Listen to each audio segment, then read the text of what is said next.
A gente viu aí sucessivas derrotas do governo Lula, não foi uma semana fácil para o Palácio do Planalto.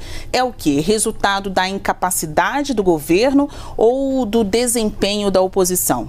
O fato é que as pautas que estão sendo colocadas pelo governo são pautas anacrônicas, bizarras. Basta ver o que está acontecendo com a Petrobras, com o aparelhamento da máquina pública, com a questão do conteúdo nacional, com o lançamento do terceiro PAC, que é uma galhofa, uma brincadeira. Como é que o presidente Lula tem a coragem de lançar um PAC rememorando uma política que gerou desperdício de recurso público e corrupção, teve baixa eficácia e baixa eficiência, gerou um cemitério de obras inacabadas. E todo mundo está achando graça e achando bonito. Mas o déficit do ano passado estava dentro do que a PEC da transição aprovou, ou seja, uma PEC aprovada antes mesmo dele tomar posse. O Congresso tem uma certa responsabilidade também? O Congresso aderiu à tese do presidente Lula. Ou não foi Fernando Haddad que propôs a PEC da transição, que aumentou em mais de 200 bilhões as despesas sem a contrapartida de receita. Bom, pessoal, quero deixar essa entrevista aqui com o senador Rogério Marinho, onde ele foi na CNN falar sobre o desempenho do governo Lula. E aqui, simplesmente, ele vai quebrar o governo Lula no meio. Porque simplesmente ele vai expor a verdade. Aonde esses jornalistas ficam até sem ter o que dizer. Algumas vão até tentar passar um pano, alguma coisa e outra. Mas ele simplesmente vai expor a verdade. E eu quero deixar esse vídeo aqui para vocês conferir. Antes, deixa aquele like, curte, comente, compartilhe esse conteúdo. Inscreva-se aqui no canal. E vamos assistir esse vídeo agora. A gente viu aí sucessivas derrotas do governo Lula, não foi uma semana fácil para o Palácio do Planalto. É o quê? Resultado da incapacidade do governo ou do desempenho da oposição? O fato é que as pautas que estão sendo colocadas pelo governo são pautas anacrônicas, bizarras. A forma como o governo tem se comportado na questão da economia é uma clara e deliberada intenção de destruir o legado virtuoso que foi construído nos últimos 6 anos. É bom lembrar, e as pessoas se esqueceram naquele momento, por um excesso, eu diria, de crédito que foi dado ao governo que estava entrando, que esse governo já começa com um enorme equívoco, que foi a chamada PEC da transição. A PEC da transição gerou, entre outras coisas, uma armadilha que o governo hoje quer desmontar. Porque o teto de gasto estabelecia que o crescimento das despesas no ano subsequente se dava pelo crescimento ou pela variação da inflação do ano anterior. A pessoa podia gastar em função disso. E na PEC da transição se retirou essa amarra na saúde e na educação. Então já há uma projeção do próprio IFE, que é o Instituto Fiscal Independente do Senado da República, que em 2028 ou 2027 toda a discricionalidade orçamentária vai ser enxugada apenas com esse dispositivo, que mostra que este governo, em relação à economia, tem muita dificuldade de entender o todo, o que é a economia brasileira. Aliás, o ministro Haddad já disse em uma oportunidade que entende muito pouco da economia. Ele pode ser muito bem intencionado, mas de boas intenções, o inferno está cheio. É evidente que esse governo é um governo que tem a mesma agenda que implementou nos quase 14 anos que passou quando exerceu o poder. Então, é uma agenda velha, uma agenda ultrapassada, é uma agenda que não está em consonância com o que pensa a sociedade brasileira e certamente dá muito trabalho para aqueles que precisam defender o indefensável, que são os líderes no Congresso Nacional, tanto no Senado como na Câmara. Eu acho que as derrotas que o governo vem acumulando, e essas em especial, são derrotas que significam que há uma repulsa, um repúdio e eu diria um chega da sociedade, e quando se quer aumentar ainda mais impostos contra a sociedade brasileira. A sociedade não aguenta mais que o governo faça o ajuste das suas contas públicas sempre pelo lado do aumento das receitas, que significa um maior número de impostos.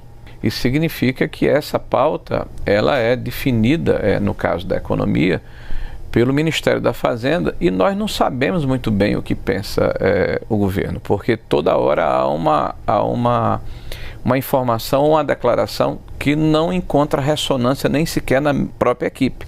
O que a Simone Tebet fala não é o que o ministro Haddad fala e não é o que o chefe da Casa Civil fala.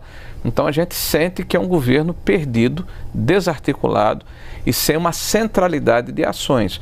O que eles pretendem ou planejam fazer necessariamente é aumentar a arrecadação para fazer frente a uma agenda populista, como eu coloquei aqui no início, uma agenda que não tem ressonância nem com a realidade, nem com o sentimento da população. Este governo é leniente com o crime de uma forma geral. As declarações do presidente Lula na época da campanha e de forma posterior e dos seus ministros mais relevantes do ponto de vista da política é de relativizar o crime. Né? Por exemplo, discursos no sentido de que quem rouba um celular não precisa ser encarcerado, a questão da descriminalização das drogas, né? Essa política de uma certa complacência com o crime organizado. Nós vimos espetáculos ou ações, né, que, na verdade, mostram que o governo não tem pulso quando se trata, por exemplo, de combater invasão de propriedade privada. Então, a sociedade como um todo reage à forma como o governo se comporta num tema tão importante como esse, que diz respeito à vida das pessoas e à segurança das famílias. Qual é a dificuldade do governo dentro do Congresso? Basília, veja, nós temos uma preocupação, e é uma preocupação que eu tenho falado de forma pública desde o início do nosso mandato, de preservar um legado virtuoso. Né? Ao longo de 6 anos, desde a retirada da presidente Dilma do poder pelo impedimento, pelo impeachment, houve uma reestruturação do tecido econômico brasileiro, com reformas estruturantes, com modernização de marcos regulatórios, né, com mudanças no questão da diminuição da burocracia, de impostos no Estado brasileiro, que geraram um clima de otimismo, de estabilidade, que tracionaram a nossa economia. Então, a nossa grande responsabilidade é preservar esse legado. O governo tem os seus líderes formais, né, que são, no nosso caso do Senado da República, o líder do governo no Senado, o senador Jacques Wagner, o líder do governo no Congresso, que é o senador Randolph, o líder do PT, que hoje é o senador Beto Faro. E sempre que há um projeto de lei importante ou relevante, nós temos a oportunidade de conversar e nos posicionar. O governo aumentou em mais de 200 bilhões o orçamento de 23, inflou em mais de 200 bilhões, sem receitas adicionais e sem cortar despesas. Esse desequilíbrio, né, ele tentou corrigir com o arcabouço. Eu disse na oportunidade em que ele foi votado que ele não resistiria um ano. Eu errei. Não resistiu há 3 meses. Não tem um ano de votação ainda do arcabouço fiscal e ele já foi ultrapassado pelo menos 6 ou 7 vezes. E essa pedalada que foi dada com o consentimento do parlamento de antecipação do resultado trimestral para permitir um aumento de gastos esse ano em 15 bilhões de reais, é um completo anacronismo do ponto de vista fiscal. E o governo não tem tido nenhum pudor, né, em fazer esse tipo de ladear a legislação para conseguir os seus objetivos, que é continuar gastando sem nenhuma responsabilidade.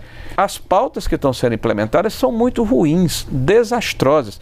Essa questão do PIS/COFINS e o crédito presumido é uma pauta que existe na Receita Federal, acho que desde 2002, quando foi instituída a Lei Candir. Então, o ministro Haddad mostrou muita inabilidade, né, em implementar uma ação como essa sem entender o conjunto da economia brasileira e o impacto que isso poderia ser gerado. E só para concluir aí, e um outro paradoxo, né, que é um dos pilares da reforma tributária que o governo alardeia como dele. O governo se omitiu, se ausentou das discussões. A reforma tributária virou um verdadeiro monstrengo, um Frankenstein, pela forma como o governo se comportou. E um dos pilares da reforma tributária era justamente acabar com a cumulatividade, ou seja, se cobrar impostos ao longo da cadeia produtiva sem compensação. E o governo, com essa medida do PIS/COFINS e do crédito presumido, ataca, feria de morte, né, um dos pilares da própria reforma tributária, que sequer foi normatizada ainda. Eu não sei o que está acontecendo com o Ministério da Fazenda, mas passou um ano inerte. Falou, mas não fez. Enquanto isso, o Congresso agiu. Então, esse governo cometeu uma série de equívocos do ponto de vista da condução da sua política de apresentação de alternativas ao Congresso Nacional. E o Congresso decidiu, agiu.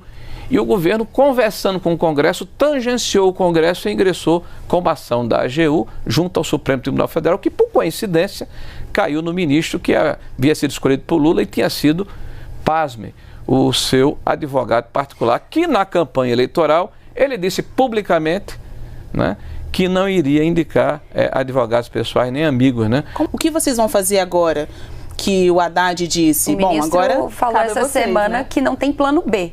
Não tem plano B, ele acaba jogando essa responsabilidade nas mãos do Congresso? Aperte os cintos, né? O piloto sumiu, né? Eu fiz inclusive uma trade, vão lá no meu Twitter, eu falo um pouquinho a respeito, tem lá 8 posts falando porque o piloto sumiu. A gente está sem comando na economia, né?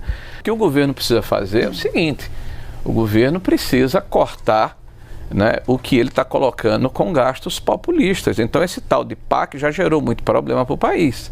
Os 2 PACs anteriores, é bom lembrar a vocês, da época do presidente Lula e da Dilma, do PT, foram anunciados mais de 1,3 trilhão de reais. Talvez 30%, acho que um pouco menos, desse recurso efetivamente foram empenhados.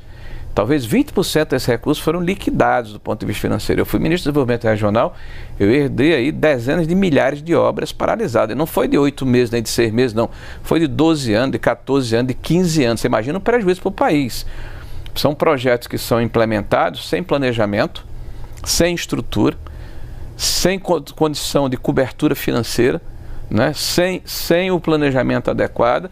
Então nós estamos recebendo aí um legado da incompetência, da incúria e da malversação do recurso público do PT, que está repetindo, tá, a mesma situação com os mesmos personagens, com os mesmos métodos, e a gente já sabe qual é o resultado.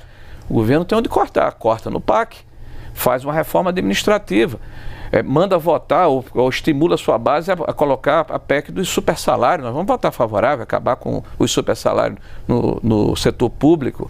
Manda arquivar esse projeto aí que trata dos quinquênios, você voltar quinquênios e anuênios no setor do judiciário, nesse momento da nossa crise fiscal que nós estamos imersos. Então, há formas de se fazer um trabalho, corta as despesas inúteis, faz um trabalho para evitar que o presidente Lula cometa as sandices que ele comete. Há 2 dias atrás, o presidente Lula, numa reunião com o Fundo Árabe, diz: olha, vamos resolver a questão fiscal do país. Vamos resolver da seguinte forma: vamos aumentar a arrecadação e vamos diminuir os juros. Vou traduzir para você o que é que ele disse. Vai continuar a aumentar impostos e vai intervir na política monetária. Eu estou vendo aqui o Tombini voltando, a Dilma 3. Então, o presidente, as pessoas precisam dizer: presidente Lula, fale menos e trabalhe mais. O Brasil está precisando ser administrado, ele precisa descer do palanque, precisa fazer o seu trabalho, deixar de olhar pelo retrovisor. O Brasil é um grande boing, um boing com computadores, um negócio complicadíssimo. Aí você tem lá um cara com brevet de aeroplano que está pilotando o país. Então você dizer que o ministro Haddad olha para um lado, olha para o outro e diz: não tem um plano B, aperta os cintos que o piloto subiu. O governo que tem como pauta a destruição do que foi feito de virtuoso nos últimos 6 anos, eu sinceramente não tenho boas expectativas do que virá por aí. Senador, o governo Lula, apesar de toda a filosofia de gastos do presidente, que muitas vezes gera reação do mercado, vem culpando o Congresso Nacional pelo descontrole das contas públicas, diante de aprovação de medidas como a prorrogação do PERSE, aquele programa emergencial para o setor de eventos, da desoneração da folha. Qual é a sua visão sobre esse embate e a sua expectativa sobre as medidas de aumento de arrecadação nesse semestre? Eu acho que o governo Lula, exemplo do que fez nos últimos 14 anos, está acelerando o processo de quebrar o Brasil. Né? O que eles fizeram em 14 anos, eles aperfeiçoaram e estão fazendo num tempo muito menor. Né? Até porque desta vez há uma certa boa vontade em relação ao que está acontecendo no governo.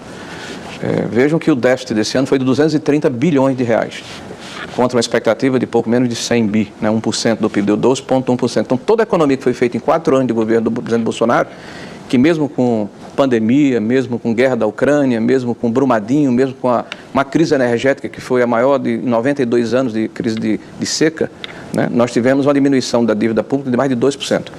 E um superávit de mais de 54 bilhões de reais. Aí nós vemos agora um aumento, o déficit de 230 bilhões, com o Haddad indo a público dizer uma inverdade. Dizer que isso é culpa do governo anterior, porque 92 bilhões são de precatórios. As pessoas parecem que não fazem conta, e o ministro parece que não tem responsabilidade quando fala. Os 92 bilhões de precatórios do ano passado, Tá? São fruto de um aumento exponencial de mais de 60%, que a média histórica era 60 bi, subiu em 22 para 93 ou 94 bilhões de reais, e o orçamento pagou 60 bilhões, remanesceu 32 bilhões por causa da PEC do precatório, que inclusive o PT votou favorável no Senado da República. Então sobrou de 22, 32 bilhões. O governo federal atual fez uma petição ao Supremo Tribunal Federal e conseguiu anuência para pagar fora do parâmetro fiscal 92 bilhões, pagou 32 de 2022, 32 de 23 do governo do PT e mais 30 de 24 do governo do PT. Não, então, mas esse foi o escalonamento feito na PEC. Pagou, o que o Haddad está dizendo, Vera, e vamos ser claros aqui, porque a população está nos ouvindo, o que o Haddad está dizendo é que 92 bilhões é em função do governo passado, são 32 bilhões. Ele está dizendo que esses 92 bilhões foram jogados para frente. Ele não explicou isso não, Vera. Ele afirmou o seguinte, textualmente, abre aspas, nós estamos pagando 92 bilhões aqui do governo passado. Em qual governo foi feito esse acordo dos precatórios? Foi feito um acordo de diferimento, mas o recurso não é devido ao governo passado, é devido de 23 e 24, que já é o governo do PT. Mas... que está dito dentro do orçamento, dentro da PEC que foi aprovada, que o teto era 60 bilhões. O que passar poderia ser diferido até 27. Então, o que foi diferido dos anos de 22 só foi 32 bilhões. Então, se você pegar o período, porque o ano fiscal começa em 1º de janeiro e termina em 31 de dezembro, ele não é expandido até 24. Então, o déficit, na verdade, é o déficit subtraído 32 bilhões com superávit de 54, dá mais de 20 bilhões ainda de superávit. Então, nós estamos tendo um governo que está muito mais preocupado em aumentar as receitas, inclusive com receitas não recorrentes, como é o caso do PIS/PASEP, como é o caso do CAD, e as despesas que estão sendo colocadas dentro do orçamento, elas são permanentes. O que vai acontecer no futuro é extremamente previsível. Nós vamos desarrumar as finanças públicas e vamos partir para um processo parecido com o que aconteceu em 2015 e 2016. Basta ver o que está acontecendo com a Petrobras, com o aparelhamento da máquina pública, com a questão do conteúdo nacional, com o lançamento do terceiro PAC, que é uma galhofa, uma brincadeira. Como é que o presidente Lula tem a coragem de lançar um PAC rememorando uma política que gerou desperdício de recurso público e corrupção, teve baixa eficácia e baixa eficiência, gerou um cemitério de obras inacabadas. E todo mundo está achando graça, achando bonito. Mas o déficit do ano passado estava dentro do que a PEC da transição aprovou, ou seja, uma PEC aprovada antes mesmo dele tomar posse. O Congresso tem uma certa responsabilidade também? O Congresso aderiu à tese do presidente Lula. Ou não foi Fernando Haddad que propôs a PEC da transição, que aumentou em mais de 200 bilhões as despesas sem a contrapartida de receita. É isso que eu estou dizendo. O Congresso não tem sua responsabilidade? Bem, primeiro, é evidente que aqui eu não estou defendendo o Congresso, estou falando como líder da oposição e eu não estava no Congresso naquela época. Eu estou lhe falando que como líder da oposição e como alguém que está observando a economia, nós estamos vendo a repetição do que aconteceu e o que levou em 2015 a maior catástrofe econômica da história brasileira desde 1948, com a supressão de 3 milhões de empregos, com mais de 300 mil empresas fechadas, e eles estão com o mesmo ritmo, com os mesmos personagens, com os mesmos métodos. E se você quiser aprender a fazer de 2 a 5 mil reais, clica no link no primeiro comentário fixado. Lá tem uma aula gratuita te ensinando passo a passo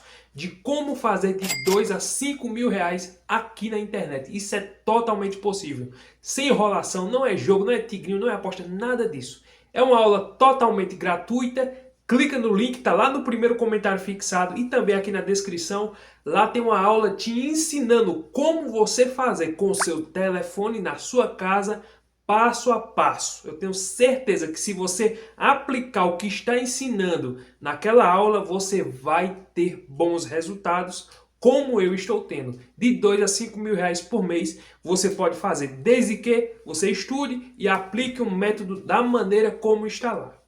É como o Rogério Marinho disse e é como todo o Brasil está vendo. O governo não está sabendo governar. Essa que é a verdade. O governo simplesmente está gastando, está querendo mais contribuição dos brasileiros, porque essa que é a verdade. Ele já disse em outra entrevista que não quer cortar gasto, ele quer arrecadar mais. Então, os planos para o futuro, e é o que ele está fazendo, é isso, é arrecadar mais dinheiro. Eles estão trabalhando para saber como vão fazer para arrecadar mais. Falar em corte de gasto com Lula, não, ele não quer. Ele já disse, ele deixou muito claro, a minha esposa não é dona de casa, a minha esposa ela vai fazer o que ela quiser, ela vai viajar. Então, e é isso mesmo que nós estamos vendo. A Janja gasta milhões. Ela sai por aí dizendo que está indo combater a fome, ela sai por aí dizendo que é a favor da pobreza. Favor da pobreza? É a favor da pobreza. Essa aqui é a verdade. Ele é o pai dos pobres, ou seja, o Lula quer multiplicar os pobres. A alegria do Lula é manter o povo pobre, para que o povo viva com aquilo que o governo dá. O Lula não quer que as pessoas sejam independentes, empreenda, cresça, enriqueça. Não. Até porque uma pesquisa saiu aí que ele Nas pessoas que ganham mais de 5 mil, ele não tem voto. Então, as pessoas que ganham menos, aquelas pessoas que dependem do Bolsa Família, essas pessoas que mantêm o voto do Lula. Se o Lula acabasse com esse Bolsa Família e desse emprego para todo mundo, ele perdia as eleições. Esse é o fato. Por quê? Porque o Lula precisa do seu cabo eleitoral com essas pessoas e manter o Bolsa Família é isso que mantém ele, por enquanto, na governância e com essa pequena credibilidade que a cada dia mais vem despencando, como mostra as pesquisas. Então, o Lula vai tentar uma reeleição em 2026 que provavelmente vai gastar rios e rios de dinheiro e não vai conseguir sua reeleição. O que ele vai conseguir é deixar o país mais endividado. Essa aqui é a verdade. Ele vai tentar, e se ele não for, ele vai botar o seu poste. Quem? Fernando Haddad. Quem é Fernando Haddad? O ministro da Economia, que nós estamos vendo que a economia não está lá essas coisas. O dólar chegou a quase 7, inflação, alta dos alimentos, não tem picanha, o ovo, até o ovo, que é um dos alimentos mais simples, que é muito bom, mas que é um dos alimentos mais simples, está crescendo, né? Infelizmente, essa é a triste realidade. Esse o desgoverno, esse o governo que está aí e felizmente já está acabando o seu mandato. Ainda bem, tomara que em 2026 nós coloquemos pessoas mais capacitadas para governar o país. E se você gostou desse vídeo, deixa aquele like, curte, comente, se inscreva e até o próximo vídeo, se Deus permitir.